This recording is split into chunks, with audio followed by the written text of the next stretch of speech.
I always tell fleets that the first thing to do when you're thinking about electric trucks is to understand how you operate your diesel trucks in order to then predict how an electric truck will perform in those duty cycles. So what RMI and Geotab has done is they are doing that on an aggregate basis.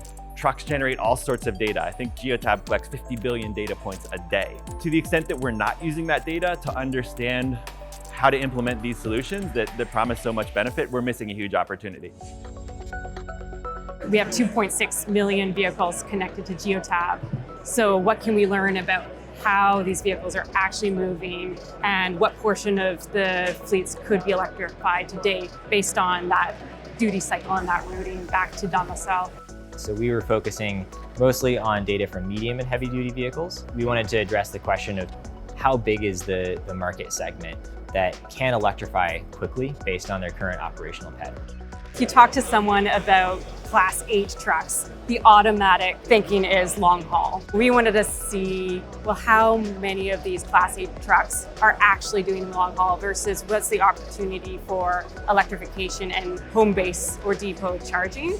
And it turns out almost 50% of those Class 8 vehicles are driving less than 300 miles. And so this is a huge opportunity where they wouldn't need to rely on shared or public infrastructure if they have the ability and the capacity to build that infrastructure at their depot. So far we've been focused on California and New York, but many other states have signed a memorandum of understanding to try to follow in California's footsteps with the Advanced Clean Trucks regulations. So we'll be looking at those other states, and I think there are some really exciting opportunities there. One of the things that RMI likes to do is we like to look at system solutions. We like to understand how is the system actually operating and how does it integrate and affected by other systems, and data gives us a way to do that. So it's been a huge focus for us at RMI, developing that understanding, developing the tools that can help us accelerate the sort of emergence of this zero carbon trucking that we all talk about.